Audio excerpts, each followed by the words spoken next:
Chers amis, nous allons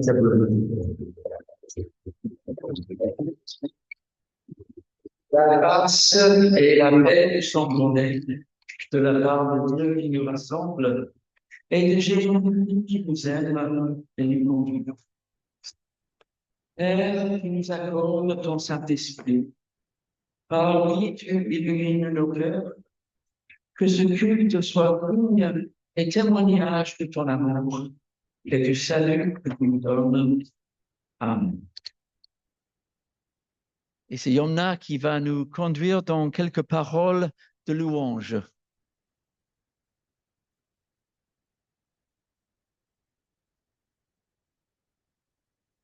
Ô Père, tu es la source de la vie, et c'est par ta lumière que nous voyons la lumière.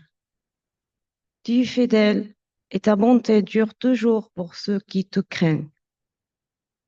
Tu n'as jamais abandonné ta création, tu la soutiens jour après jour. Tu as envoyé des témoins de ta vérité, tu as révélé ta loi et ton peuple, tu as suscité tes prophètes. Quand les temps ont été accomplis, tu as déchiré les cieux et tu es descendu jusqu'à nous dans la personne de ton Fils. Ta sagesse, ton amour en étaient les plus forts. Seigneur, nous te remercions pour l'accomplissement de tes promesses et nous voulons te servir dans la joie jusqu'au retour de ton Fils. À toi, Dieu 3 fois saint, l'honneur, la louange et la gloire, aujourd'hui et jusque dans l'éternité. Amen. Et suite à ces paroles de louange, nous allons chanter le 21-18. Le 21-18, nous venons dans ta maison.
Je vous en prie.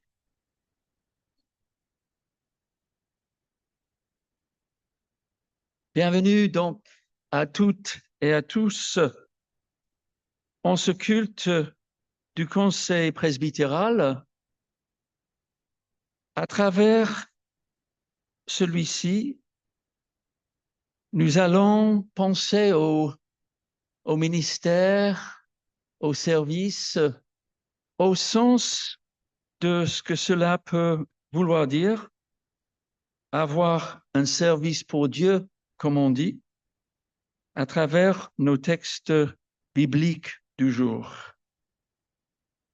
Mais avant cela, pour nous préparer à recevoir la parole, entendons la loi de Dieu pour nos vies et je me tourne vers Jérôme, il est là, vers Jérôme pour nous conduire dans la loi de Dieu.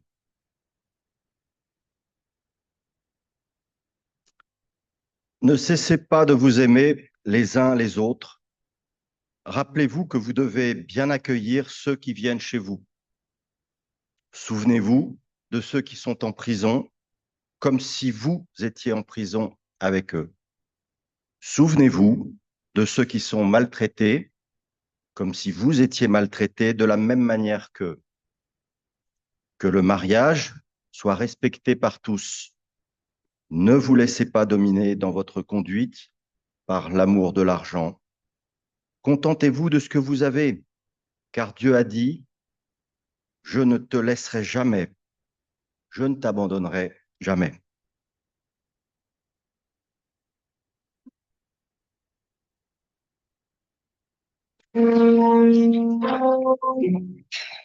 C'est vrai.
La loi de Dieu nous invite à reconnaître nos égarements,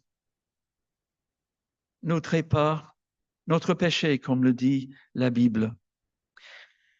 Père, nous voulons te dire notre tristesse devant la souffrance du monde et reconnaître notre responsabilité, car notre manière de vivre ne transforme pas toujours ce monde.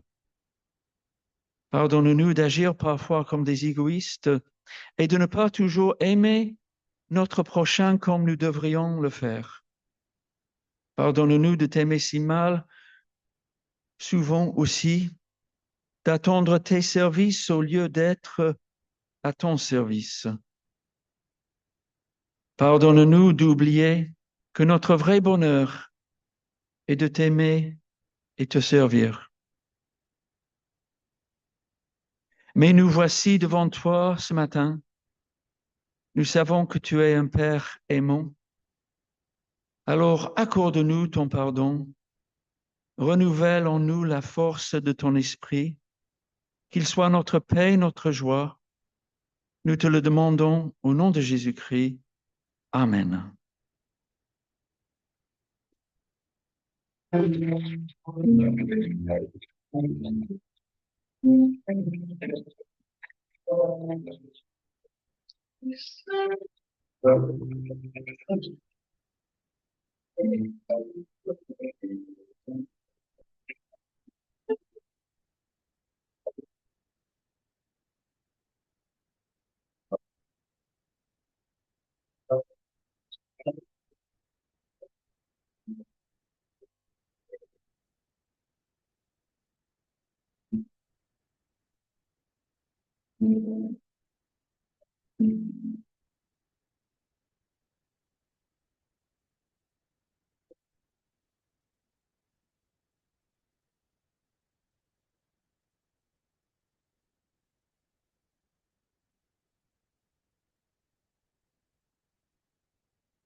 Chers amis, je vous invite à vous lever pour accueillir la grâce de Dieu dans vos vies. Et souvenons-nous toujours, s'il y a une chose qui se tient dans ce bas monde selon l'Évangile, c'est cette parole que Dieu est amour. Il entend les confessions de nos cœurs. Par Jésus-Christ, notre péché nous est pardonné. Par le Saint-Esprit, la puissance de vie nouvelle nous est accordée. Alors, en ce dimanche, parmi tous les dimanches, que Dieu nous mette au cœur l'assurance de son pardon et qu'il nous donne de marcher joyeusement vers son royaume, chantant notre reconnaissance.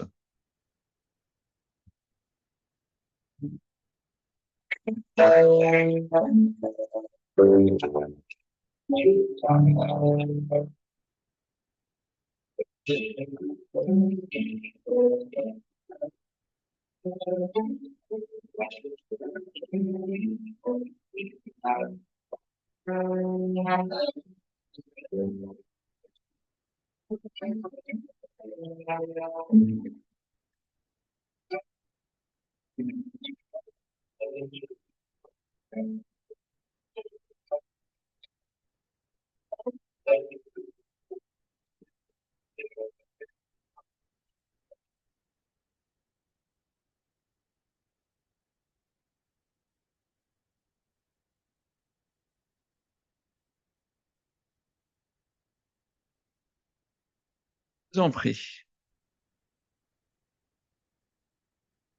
Nous prions Dieu avant de lire les Écritures afin qu'elles deviennent pour nous paroles de vie. Père, toi qui, par ton esprit, assemble les croyants en tout lieu de ce monde, inspire celles et ceux qui parlent et rend attentifs celles et ceux qui écoutent, afin que l'Évangile soit la vérité de notre foi, la source de notre amour, la fermeté de notre espérance. Amen. Et c'est Sipke, il me semble, qui nous conduit dans les lectures bibliques.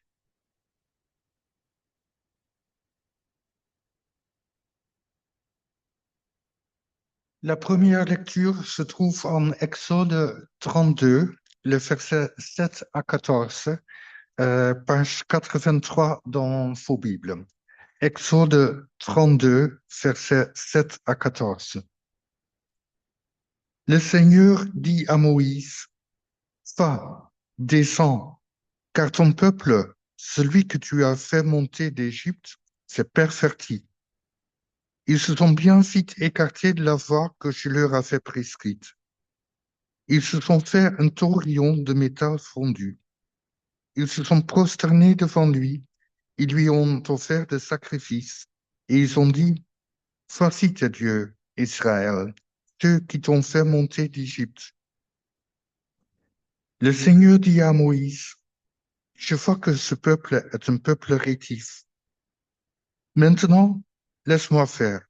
Je vais me mettre en colère contre eux, je les exterminerai et je ferai de toi une grande nation. Moïse chercha à apaiser le Seigneur, son Dieu.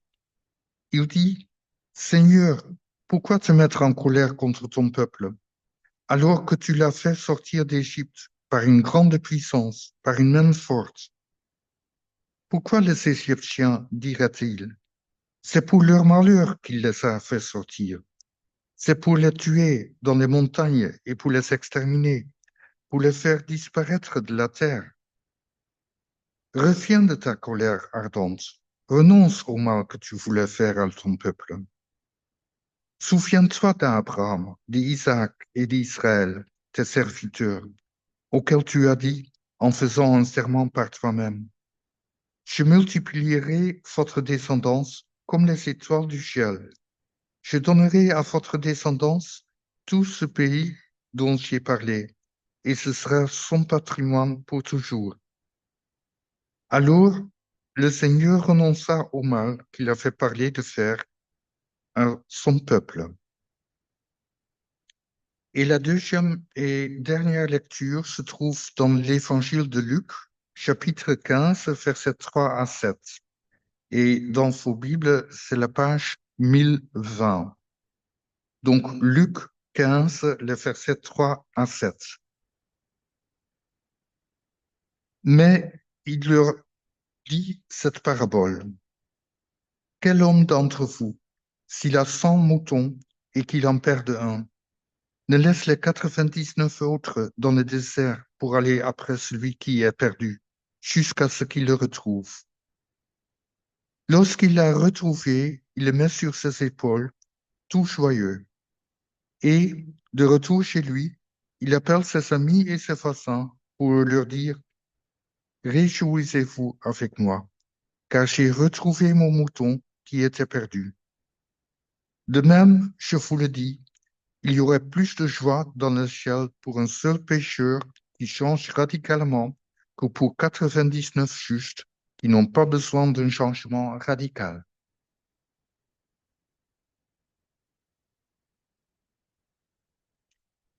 Et suite à ces lectures, je vous invite à vous lever pour chanter le 45-10, les strophes 1 et 3. 1 et 3. Pas 1 à 3, 1 et 3.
Comme nous l'avons dit, ça va, vous m'entendez correctement?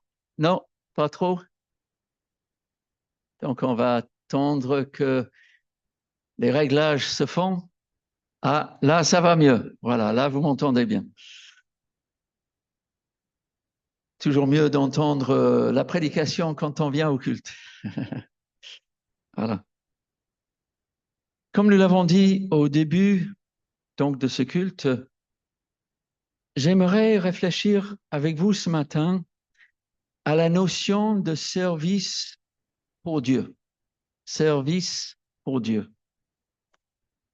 Si j'ai choisi des mots comme service et Dieu, plutôt que ministère et Église, c'est pour pouvoir approcher ce sujet de manière aussi simple que possible.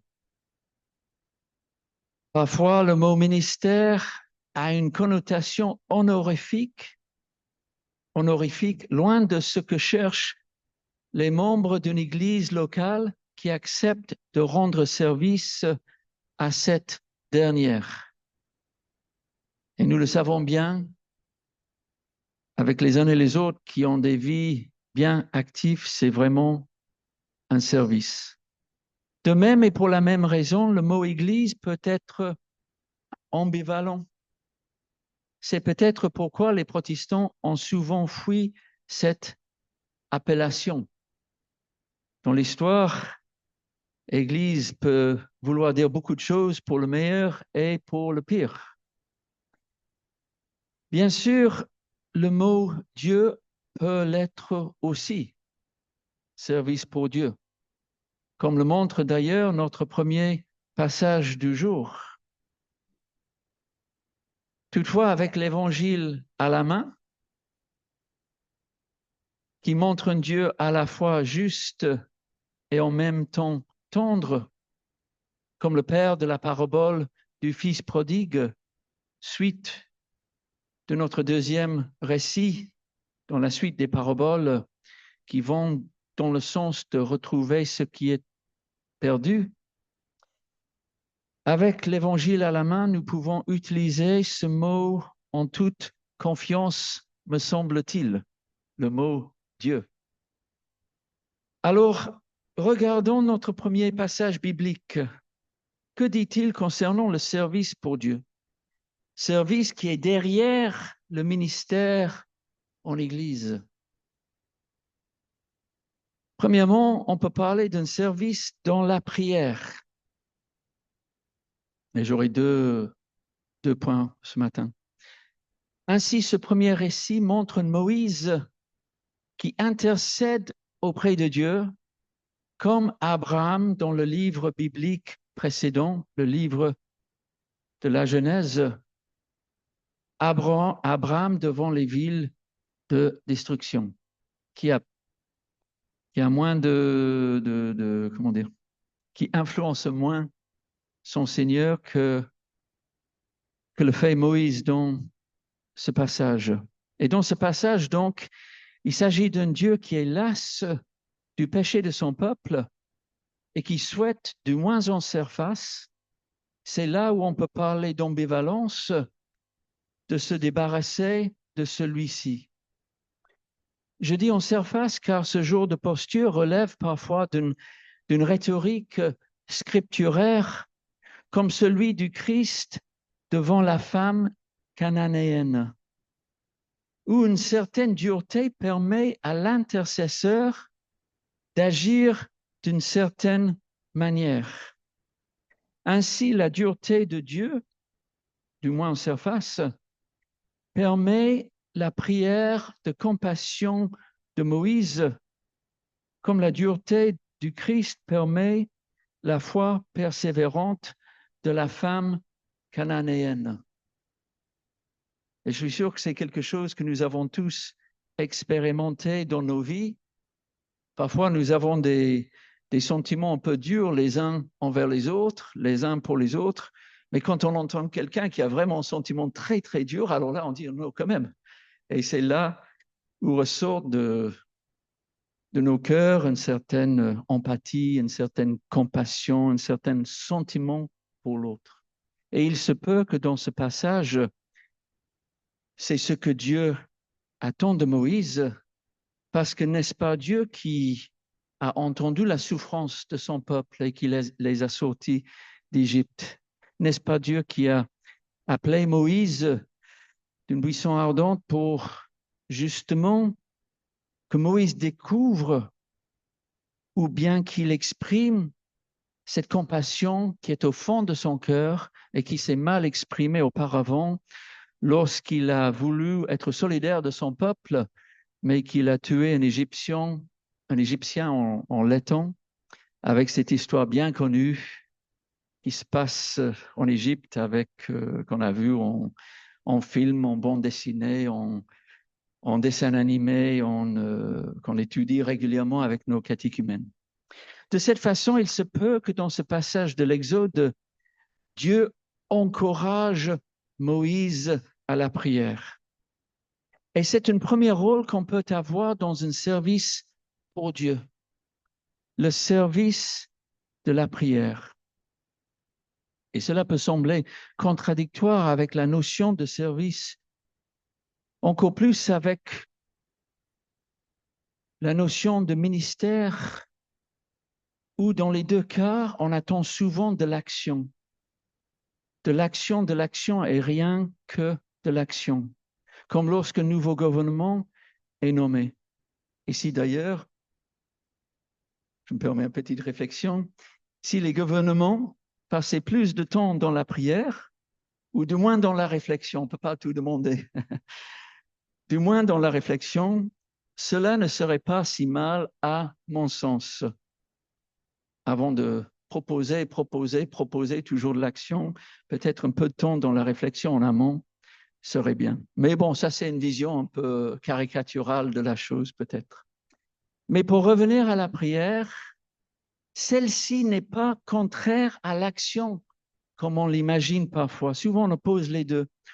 Au contraire, elle est complémentaire, voire elle est en amont de celle-ci, comme l'a écrit saint Augustin. La prière, c'est la clé du matin et le verrou du soir. Ou bien Martin Luther qui aurait dit cela selon certains, j'ai tant à faire aujourd'hui que je vais devoir passer les 3 premières heures en prière. Et je crois qu'en Église, la prière est bien plus importante qu'on ne l'imagine. Priez en faveur les uns pour les autres, nous dit l'épître de Jacques, ou bien souhaitez-vous du bien les uns aux autres, comme le veut la nouvelle Bible seconde, soulignons ainsi ce qui représente un des fondements de la prière, la fraternité. Car en dehors de son efficacité, qui dépend, selon les Écritures, de la volonté divine, il y a ce qu'on pourrait appeler l'attitude que cela comporte, l'attitude que cela réveille, peut-être auprès de Moïse, comme nous l'avons dit. De cette manière, prier pour les autres est un geste de fraternité, c'est un geste de solidarité. Et on est bien loin du cliché du croyant qui est dans son coin en train de prier et qui s'en fiche royalement de ses frères et de ses sœurs en humanité. Et quand on est appelé à un service pour Dieu, c'est important, me semble-t-il, de cultiver cette attitude auprès de celles et de ceux dont on a le soin. Comme l'a écrit Dietrich Bonhoeffer dans un livre qui s'appelle « La vie communautaire », quand je prie pour un frère, je ne peux plus, en dépit de toutes les misères qu'il peut me faire, le condamner ou le haïr. Son visage, qui m'était peut-être étrange et insupportable, se transforme au cours de l'intercession dans le visage du frère pour lequel le Christ est mort, le visage du pécheur gracié. C'est une découverte bien heureuse pour le chrétien qui commence à intercéder pour les autres. Alors bien sûr, nous ne sommes pas tous encore là, à ce stade, dans la prière, mais c'est pour montrer un peu ces bienfaits de la prière. Ou bien, frère Roger de Thésée, prier n'est pas fuir le monde, c'est faire de sa vie un signe d'amour fraternel. Et voilà, tout est dit. Et il y a des personnes dans nos paroisses, nous en avons connu. Je pense particulièrement à quelqu'un qui n'est plus de ce monde, mais une vieille dame qui aimait beaucoup collecter les timbres pour les envois dans l'émission, je crois. Ça se fait encore pour le DEFAP. Elle pouvait plus faire ça tellement elle était âgée, en maison de retraite. Mais elle priait. Elle priait, elle priait, elle priait, elle priait pour des personnes de la paroisse et au-delà. Elle priait pour chacun. Elle demandait toujours des nouvelles des uns et des autres parce qu'elle priait pour les personnes. Et donc, elle les avait à cœur dans un geste fraternel et solidaire. J'ose le mot, la solidarité. Après celui de la prière, un deuxième aspect, donc on avait dit qu'il allait y avoir deux aspects, importants dans le service pour Dieu, et comme nous l'avons dit, il peut en avoir bien d'autres, est celui de rassembler. C'est ce qu'on peut voir dans le récit bien connu qu'on appelle la brebis perdue, où le berger, le bon berger, comme on l'a souvent dit, laisse derrière lui 99 brebis pour aller chercher celle qui était perdue. C'est le rôle, me semble-t-il, de celle ou de celui qui s'engage individuellement ou collectivement dans un service pour Dieu de manière visible ou invisible. Le rôle, donc, de rassembler le troupeau pour suivre cette image pastorale. Nous avons ce rôle, me semble-t-il, chacun et chacune finalement pas, car moi je crois que nous avons tous un ministère, visible ou invisible. Ainsi, peut-être sommes-nous tous appelés à pratiquer ce ministère qui est celui du rassemblement. Ce ministère pastoral dans le sens de l'Évangile, à travers les 1001 choses, personnes et causes que nous portons dans nos cœurs, afin que le jour où Dieu nous demande, comme à Caïn, où est Abel, ton frère, nous ne lui répondons pas, je ne sais pas, suis-je le gardien de mon frère? Et dans ce rassemblement qu'on essaie de faire de l'Église, qui est un rassemblement international, qui accueille tous les peuples de tous les milieux, de toutes les couches sociales, qui est universel, nous sommes appelés à s'occuper de nos frères et de nos sœurs, toutes celles et ceux qui sont dispersés et qui aimeraient trouver un foyer chaleureux qui est celui de l'Église. Alors pour conclure, dans ces deux passages bibliques, nous pouvons voir deux manières de servir Dieu. Premièrement, par la prière, qui est une manière dont on parle peu sous cet angle de pratiquer la fraternité. Et deuxièmement, en rassemblant ce qui est perdu. Tous les êtres perdus de ce monde, qui sont bien plus nombreux qu'on ne le pense, perdus dans leur cœur, perdus dans leurs pensées, perdus dans leur vie, afin que tous puissent être dans la joie, afin que tous puissent entendre le chant des anges dans le ciel, car, comme nous l'avons lu, il y a plus de joie dans le ciel pour un seul qui se repent que pour 99 justes qui n'ont pas besoin de repentance. Et donc, il y a de la joie dans le ciel quand Dieu rassemble à travers nous, parce que notre ministère dépend de notre Seigneur, quand Dieu rassemble à travers nous tous les êtres qui sont en quête du sens de la vie et qui ont besoin d'être rassemblés par le bon berger. Sens du service pour Dieu. Amen.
Plus de transmission.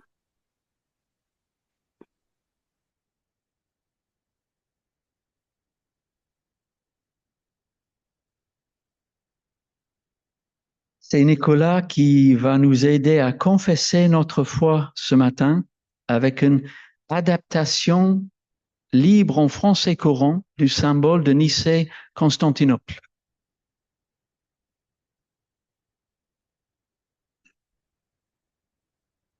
Nous croyons en un seul Dieu, le Père Tout-Puissant, créateur de l'ensemble de l'univers, visible et invisible. Nous croyons en un seul Seigneur, Jésus-Christ, le Fils unique du Père. Né avant le commencement des temps, il est Dieu au même titre que Dieu et rayonne de sa lumière inaccessible. Il est l'origine de toute la création, mais pour nous les hommes et pour notre salut, il est venu dans notre histoire. Par le pouvoir de l'Esprit Saint, il est né de la Vierge Marie, il a pris la condition humaine.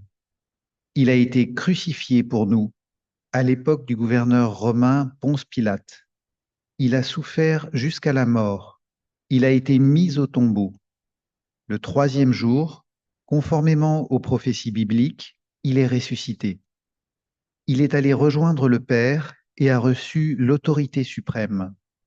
Il reviendra dans toute sa gloire pour juger chaque homme, vivant ou mort.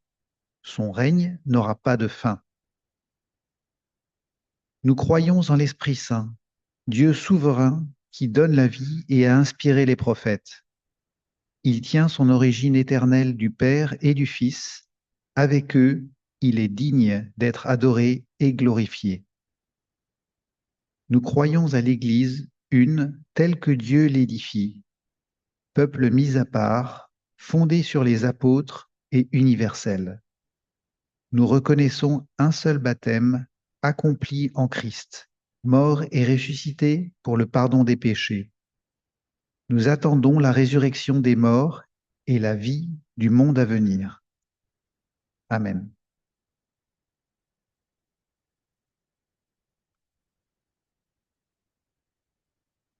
Et suite à cette expression de foi, nous allons chanter le psaume 23. Le psaume 23, les strophes 1 et 3 à nouveau, 1 et 3.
Je vous en prie.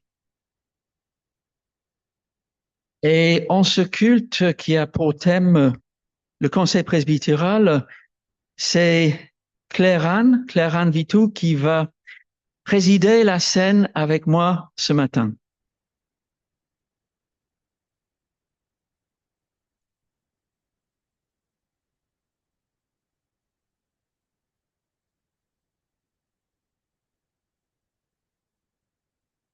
Oui, Seigneur notre Dieu, il est bon de nous réjouir en ta présence.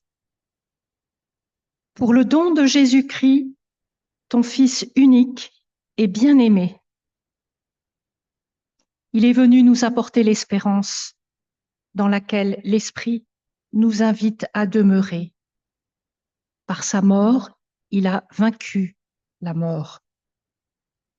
Par sa résurrection, il nous ouvre toutes grandes les portes de ta demeure, où nous pourrons, avec la création tout entière, enfin libérés du mal et de la mort, vivre dans la paix parmi les chants de joie.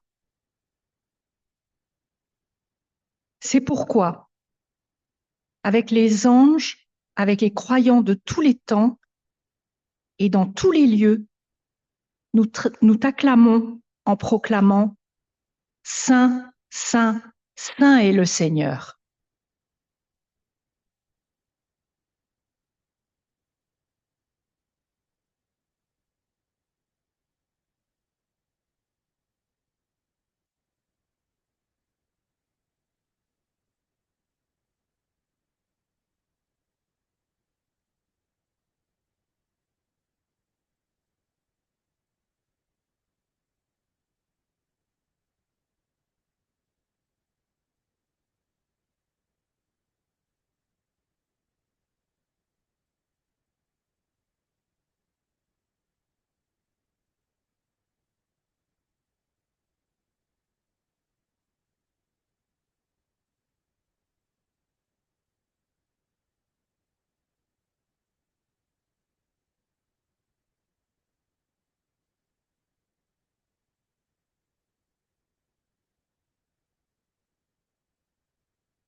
Manque de son.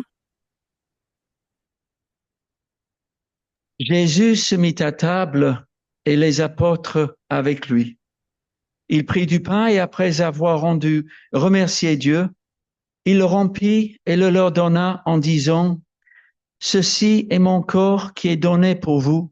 Faites ceci en mémoire de moi. » Il leur donne de même la coupe après le repas, en disant, « Cette coupe est la nouvelle alliance en mon sang, versée pour vous. » Chers amis, nous prions. Père, au moment de nous approcher de cette table, nous nous souvenons de Jésus-Christ. Il a habité parmi nous, il a donné sa vie pour nous. Nous nous réjouissons de sa résurrection qui nous donne l'assurance de sa présence auprès de nous tous les jours et en particulier à cette table où il nous invite. Nous attendons le jour où ton règne sera établi sur l'univers tout entier, que nous puissions par ton esprit communier au corps et au sang de ton Fils et qu'ainsi, unis à lui, nous portions la lumière, la paix et l'espérance. Nous sommes tous invités à cette table par Jésus le Christ. Il appelle chacun de nous à le rejoindre. Que celles et ceux qui reconnaissent en lui le Seigneur et désirent partager son repas forment un cercle autour de cette table. Et si pour une raison ou une autre, vous préférez ne pas communier, vous pouvez toujours vous mettre dans le cercle. Venez, car, comme on le dit souvent, tout est prêt.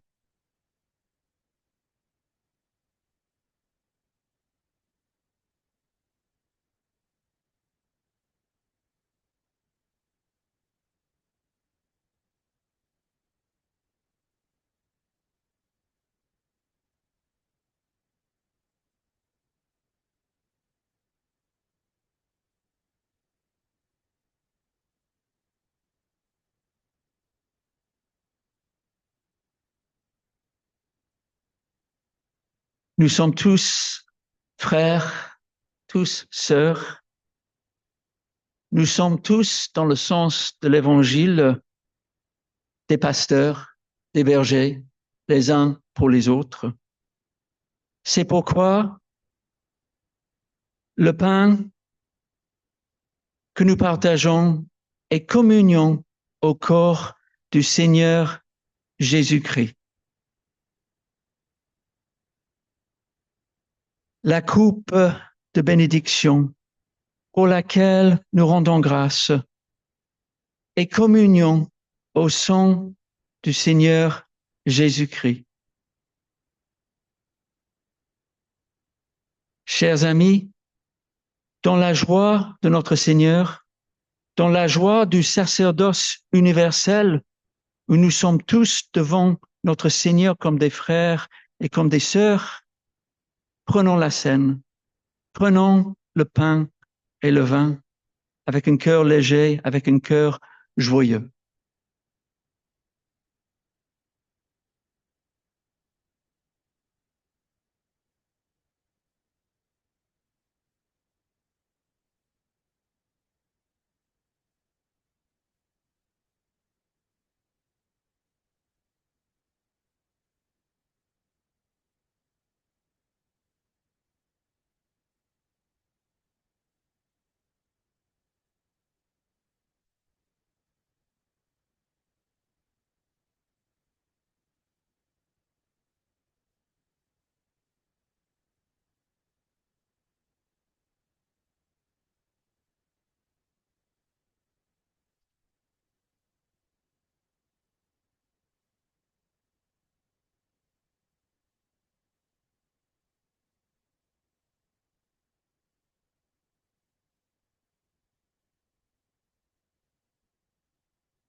Pour la simplicité de ce pain et de ce vin, béni sois-tu, Dieu notre Père, pour la simplicité de ta présence en Jésus-Christ. Béni sois-tu, Dieu notre Père. Un seul est notre chef, nous sommes tous frères et sœurs. À nous qui avons la nourriture, dont faim et soif de justice, de paix et d'amour, apprends-nous le partage et fais-nous préparer ta venue. Nous te le demandons, notre Seigneur. Amen. Je vous invite à regagner vos places pour chanter pour la beauté de nos chemins.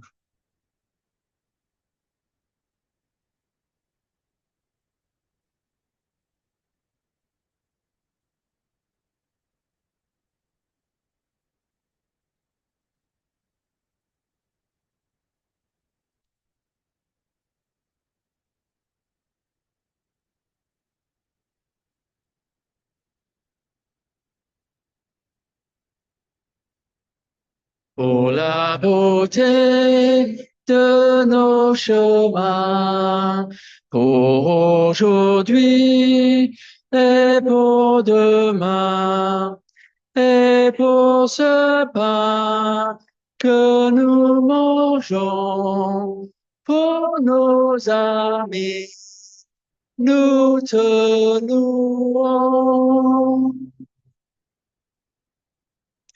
Je vous en prie, et je crois que c'est Jérôme, notre vice-président, qui va faire les annonces.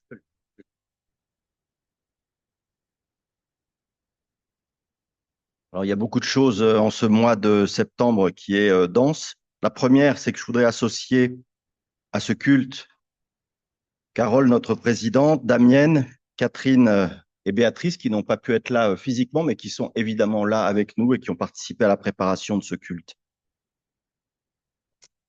On commence la semaine dès demain avec à 19h30 le parcours biblique. Donc, vous avez dans l'annonce le lien Zoom. Et puis, un culte d'action de grâce suite au décès de Marianne Lospier, qui sera organisé mercredi à 15h ici et présidé par Nathalie Chaumet, que nous connaissons bien. Et à noter aussi un accompagnement musical de Pauline Griffith à la harpe, que nous connaissons également très bien. Vendredi prochain, première séance de KT.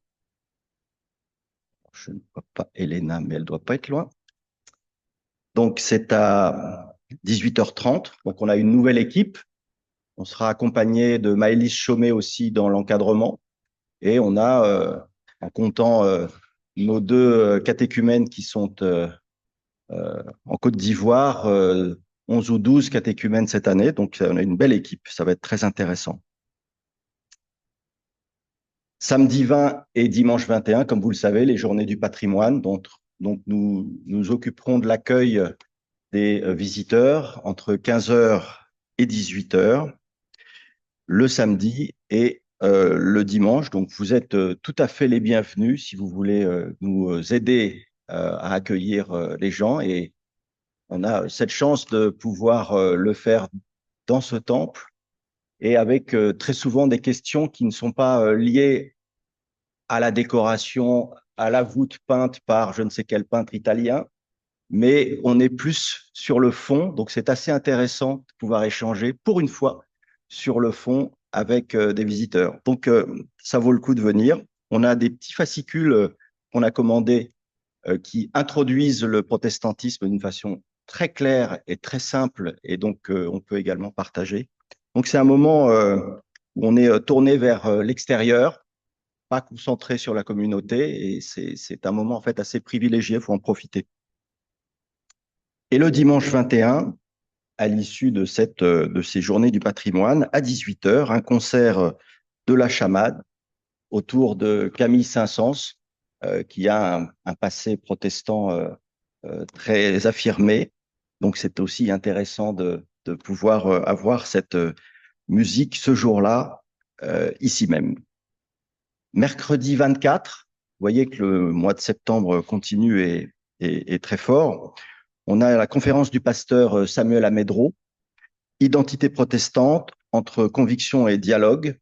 Vous avez des affiches qui ont été disposées et qui vous permettent de noter les horaires. On l'accueille avec un pot à 19h30 et la conférence elle-même est à 20h30. Donc, soyez les bienvenus. Avant cela, j'ai oublié de l'évoquer dimanche prochain sous un temps évidemment méditerranéen, un culte, mais bien sûr, un culte marche en forêt, donc en Saint-Germain. Donc, vous avez reçu un plan, et si ce n'est pas le cas, venez à moi, je vous le ferai parvenir, extrêmement précis. Et je remercie Patrick de l'avoir ciselé comme il faut. Donc, avec les heures de rendez-vous et le trajet que nous ferons dans la forêt de Saint-Germain. Alors, merci, parce que du coup, comme il est précis, on ne devrait pas perdre des petits poussés à droite et à gauche dans cette forêt, parce qu'il y a quand même beaucoup de chemin. Donc, c'est quelque chose qui a déjà été fait dans le passé. Et donc, je vous invite à regarder précisément. Il y a le parking de la piscine qui permet de déposer le véhicule, un rendez-vous devant le château qui sera le lieu de départ, et puis la balade qui dure 45 minutes un moment de prière, d'échange et de culte plus compact que d'habitude, et puis un déjeuner sur place. Donc soyez les bienvenus, ça va être sympa. Alors, s'il tombe des trompes d'eau, on fera une version plus classique du culte ici même. Enfin, Réunion du Pré le 26 pour terminer le mois. Et puis dimanche, il y aura samedi, dimanche, le week-end de rentrée des scouts. Donc ça, c'est aussi un moment très important parce qu'il structure la vie de la paroisse aussi de façon importante. Et puis dimanche 28, un culte avec école biblique qui sera coprésidé par James et Samuel Amedro également. Donc soyez évidemment les bienvenus. Dernier petit point avant de parler d'offrande. À l'occasion de l'organisation de la vente, nous avons souhaité, le Conseil a souhaité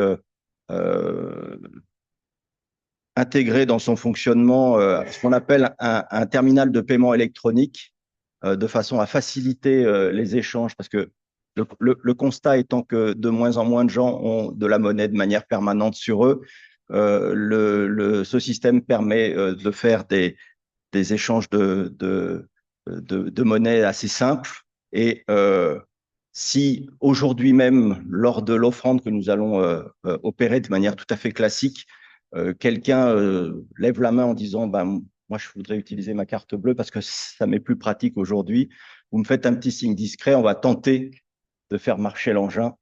La machine, pas si infernale que ça, mais on va être dans un processus de, comment dirais-je, de découverte mutuelle de son fonctionnement de façon à ce que ce soit pas de la longueur en plus dans notre processus et que ce soit à peu près fluide. Donc voilà, désolé pour ceux qui constateraient que ça prend trop de temps, etc. Puis Marc, en plus, serait obligé de poursuivre l'accompagnement musical, ce qui reste toujours un ravissement. Donc, on va essayer. Donc voilà. Merci. Patrick. Oui, juste une information. On a beaucoup parlé de service aujourd'hui. Le service du Conseil presbytéral pour notre Église du Vésinet, que tous les membres soient remerciés. Je voulais partager avec vous une nouvelle que beaucoup ne savent peut-être pas, c'est que notre pasteur James a accepté d'intégrer le service public de la région.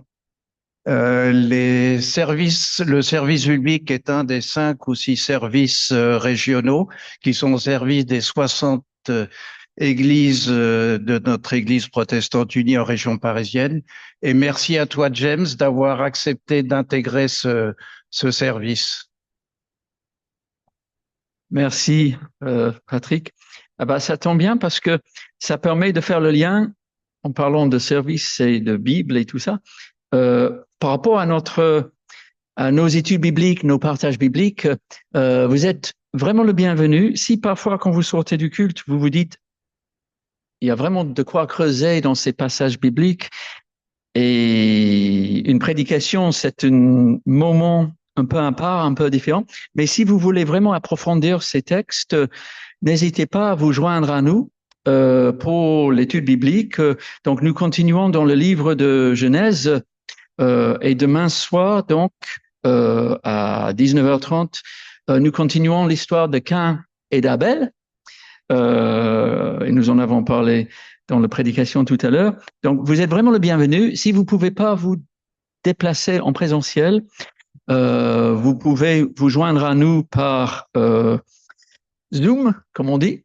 Et il y a Patricia qui est là, qui s'occupe avec Guy du service Zoom. Voilà, au niveau de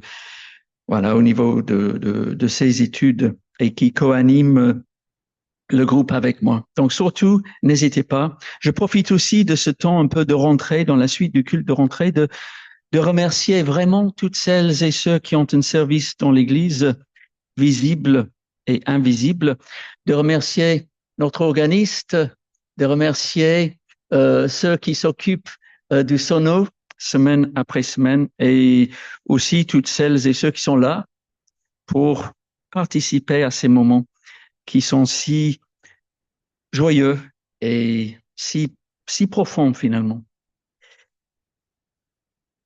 Voici donc le moment de l'offrande.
Pour ces offrandes, qu'elles puissent servir à ton ministère partout dans ce monde. Et Seigneur, toi qui aimes les plus petits de nos frères et de nos sœurs, nous te prions pour les pauvres, les affligés, les malades, les isolés, pour les victimes de la guerre et du désordre, et tu sais qu'ils sont nombreux.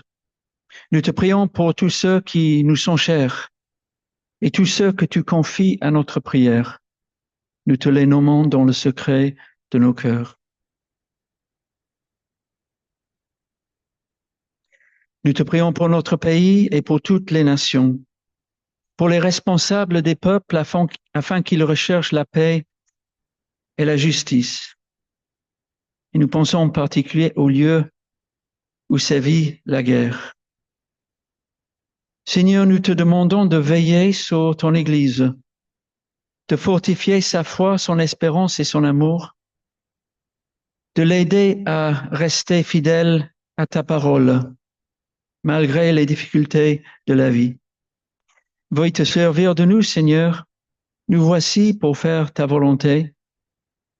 Seigneur notre Dieu, toi qui inspires toute vraie prière, entends les appels de ton Église, celles qui sont audibles et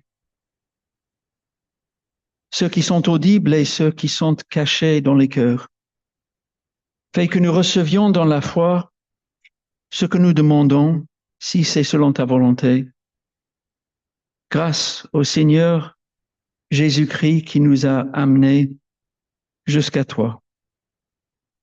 Et ensemble, nous pouvons dire, Notre Père qui es aux cieux, que ton nom soit sanctifié, que ton règne vienne, que ta volonté soit faite sur la terre comme au ciel. Donne-nous aujourd'hui notre pain de ce jour. Pardonne-nous nos offenses, comme nous pardonnons aussi à ceux qui nous ont offensés, et ne nous laisse pas entrer en tentation, mais délivre-nous du mal, car c'est à toi qu'appartiennent le règne, la puissance et la gloire, pour les siècles des siècles. Amen. Chers amis, je vous invite à vous lever pour recevoir la bénédiction de la part de Dieu. Avant de rejoindre la salle, si vous le souhaitez, pour le verre de l'amitié et pour le repas partagé pour ce culte sous le signe du service du Conseil presbytéral. Recevons donc la bénédiction de la part de notre Seigneur. Que Dieu, Père, Fils et Saint-Esprit, vous bénisse et vous garde, qu'il vous accorde sa grâce, qu'il tourne sa face vers vous et vous donne la paix dans tous les lieux et de toutes les manières. Amen.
Bon dimanche.